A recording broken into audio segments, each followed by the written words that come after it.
Last Wednesday, around 50 community leaders representing education, law enforcement, business, and advocacy groups gathered to hear the Winona County Primary Prevention Project Sexual and Domestic Violence 2014 Prevention Plan.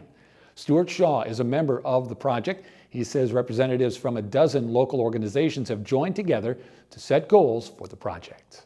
Well, the Primary Prevention Project has a steering committee that has representatives from all of the sponsoring organizations. There are, 8 or 9 of them, I guess, and we meet monthly to develop the project.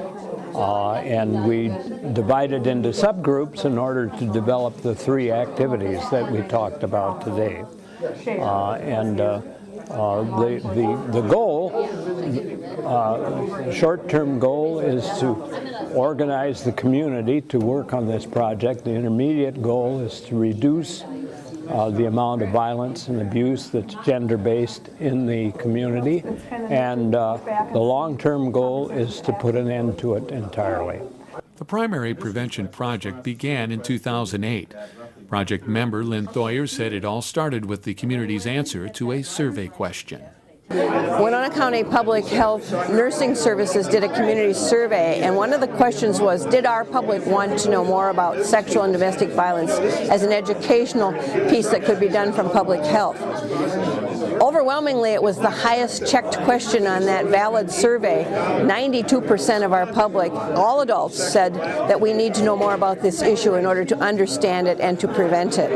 From that, this coalition developed, and now we're at the point with further study and further community needs assessment to go to action, working on curriculum in our public schools, working on model policies within our businesses, and having a general community awareness with changing the norms to prevent sexual and domestic violence rather than just plain react to it.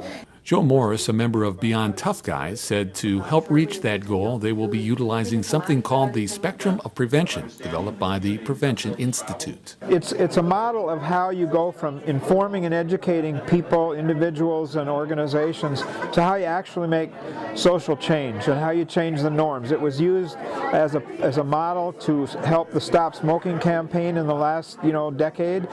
Very successful. Ultimately, what we want to get to is developing policies and practices and legislation, which actually, like with smoking, you can't do it in buildings, you can't do it around certain buildings, you can't do it in City Hall.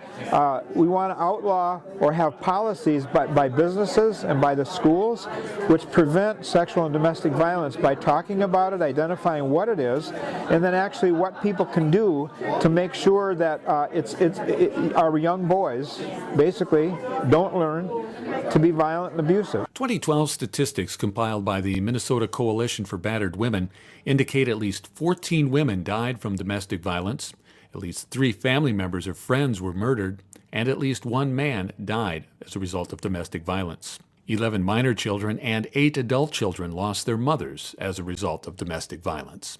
In Winona County, there were 26 reported cases of sexual assault, but that number may be higher. Research shows only 12 to 14% of all sexual assaults are ever reported.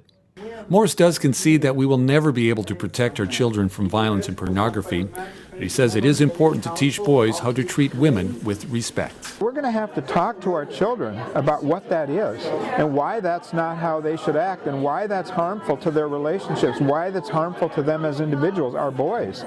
We need to talk to boys about why that's not manly behavior to watch women be degraded and to think about that in our minds. So we have to teach our children. This is what our school curriculum, birth to grade 3 curriculum is going to be about, is how do parents and how do caregivers, daycare, how can they actually help parents teach boys and girls about how to respond to this, because they're going to see it.